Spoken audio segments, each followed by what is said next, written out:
Әтеш пен түлкі. Ерте заманда бір аңшының түлкісі мен әтеші болыпты. Әтеш пен түлкі бір аулада тұрған соң, бас кезінде дос болады.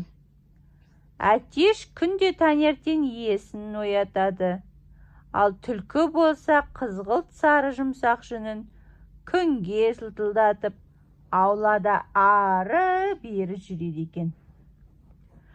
Бірде олар ренжісіп қалады. Содан түлкі досынан өш алуды ойлайды.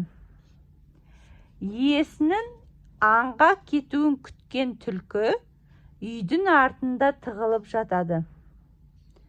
Аңшыны ұзады-ау дегенде әтешті бас салып қоржынына тығып жібереді. Сонан соң алды-артына қарамастан орманға зытады.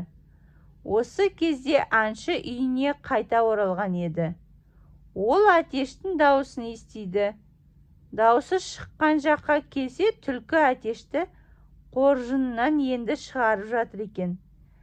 Иесін көрген түлкі: «Әтеш маған орманды аралатшы деген соң, алып келіп едім» дейді.